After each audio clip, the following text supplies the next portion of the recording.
আজকে আমাকে জড়িয়ে একটা ভিডিও রেকর্ডিং, যে রেকর্ডিংয়ে প্রদ্যুৎ কিশোর দেববর্মনের বিরুদ্ধে কিছু বক্তব্য শোনানো হয়েছে, উপরে ভাষা আমার ছবি দেওয়া হয়েছে।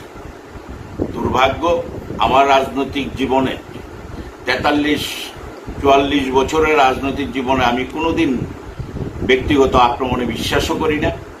কারোর বিরুদ্ধে কোনো ব্যক্তিগত আক্রমণও নেই, এবং যে কোনোভাবে আমার ভয়েসকে করে এবং আমাকে এইভাবে মেলাইন করার জন্য উদ্দেশ্য প্রণোদিত এবং খুব সস্তা এবং শিশুসুলভ কাজ, এই ধরনের কাজ করা হয়েছে। আমি এটার তীব্র ধিক্কার এবং নিন্দা জানাচ্ছি, এবং ব্যক্তিগতভাবে কাউকে মেলাইন করা, কালিমা লিপ্ত করে রাজনীতিটা আমি বিশ্বাস করি না।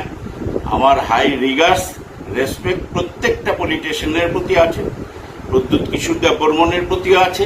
আমি এগুলো যারাই করেছেন খুব সস্তা এবং শিশুসুলভ কাজ করেছেন, এইসব রাজনীতি করে আমাদেরকে মেলাইন করে তাদের রাজনৈতিক উদ্দেশ্য সাধিত করার চেষ্টা করছেন। আমি তীব্র ধিক্কার এবং নিন্দা জানাচ্ছি। পাশাপাশি এটাও জানিয়ে যাচ্ছি যে কোনো ধরনের ব্যক্তিগত পর্যায়ে আক্রমণে আমরা বিশ্বাস করি না। আমার রাজনৈতিক সৌজন্যতা নিয়ে আজকে পর্যন্ত প্রশ্ন নেই, আর আগামী দিনও থাকবেন না। এই ধরনের যারা অপচেষ্টা নিয়েছেন আমাদেরকে মেলাইন করার জন্য, ওরা কোনোদিনই সফল হবে না।